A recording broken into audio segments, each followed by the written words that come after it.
Komið sæl, í dag búið að vera norðaustlæg átt á norðvesturlandi, vindurinn svona yfirleitt 8 til 13 metra á sekundi en í æði fór vindurinn þó upp í 20 metra en annars það búið að vera mun hægari vindur. Sjáum hér móta fyrir lægða þessari gervitunglamynd og skil frá henni.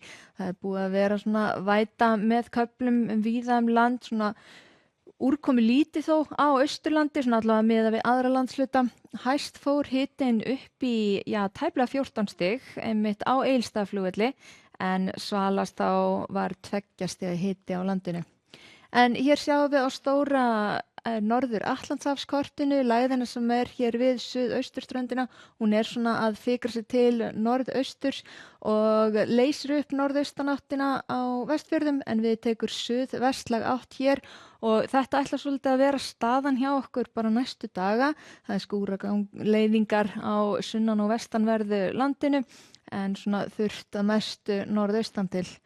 Við sjáum hér til morguns, það áfram svona frekar kalt á norðvesturlandi en það að hlýna norðaustan til og síðan þegar leggst í þessa suðvestlæga átt að sjá við að það vera að draga svona frekar kaldan loftmassa, sérstaklega miðað við árstíma.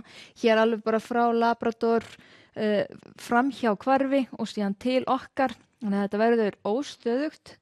Skýrir skúrina en hitatölur það ná sér ástrik á norðaustan og austanverðu landinu. En hér í kvöld og nótt við sjáum hér norðaustanáttinu sem að gefa eftir. Lægðin fer í burtu frá okkur, snýst í suðvestlæga átt. Það strengur hér með suðausturströndinni núna í nótt og í fyrramáli. Þannig að gæti alveg orðið 15 metra á sekundi í öræfum og hviður jafnvel eitthvað meiri en síðan að draga úr þessu. Við sjáum hér seinnipartinn á morgun, þá suðvestanáttin að ná tökum hjá okkur, þetta svona 5 til 13 og einna hvassast hér einmitt suðaustan til.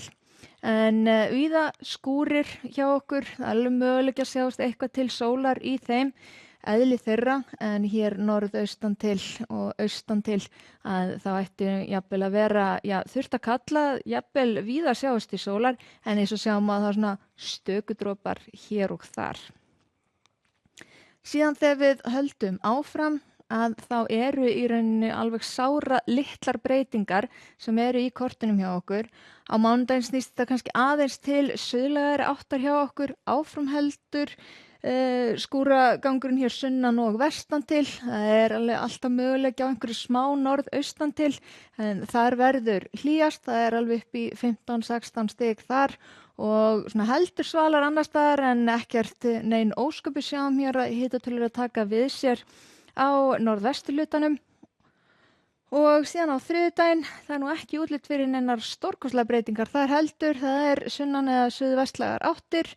Það svona 3 til 10 metra á sekundu, alveg útlit fyrir mögulega falli einhverju dropar hér norðaustan til, áfram hlýjast þar, annars þar þessi skúrir og hiti svona í kringum 10 stig og á miðvikudaginn þá ekki heldur neitt mjög miklar breytingar. Það helst á það að dragi frekar úr vindinum, breytilega átt víðast hvar, það svona eimir eftir af suðvestanáttinni hér allra austast, áfram hlýjast þar. Og hitatölur það þetta svona frá 10 stigum og upp í 16 stiga deginum. En í Skandinavíu sjáum við hitinn svona 20-25 stig þar og skýja með köflum. Það köld skil sem koma hér inn á Noreg. Það þrumuveður hér við Alpana og alveg langt suður eftir hér á Ítalíu. Einnig á Balkanskaganum og þó nokkuð hlýtt þar allra svona suðaustast. Það fer hlýnandi á Íberíuskaganum og bjart víða þar. Við sjáum meira að segja Sevilla alveg þó nokkuð hlýtt. En á Kanaríeyjum þá hitatölur svona heldur að hækka 20-25 stig þar og víða bjart veður á morgun. Það lægð hér fara til austurs frá vötninu miklu, það að kólna heldur hér norðaustan til í Bandaríkjunum, 35-6 stig þar í dag. Sjáum hér þó nokkuð hlýtt í Suðurríkjunum og alveg upp til Oklahoma, 40 stig þar, en hjá okkur það að leggjast í suðvestlæga átt. Og gæti orðið allhvöss með suðausturströndinni í nótt en dregur síðan úr á morgun. Víða svona 5 til 13 metra á sekundu þar, skúrir sunnan og vestan til en að mestu þurft jafnvel bjart norðaustan til og hlýjast þar. Segjum þetta gott í bili, þakka ykkur fyrir og verið sæl.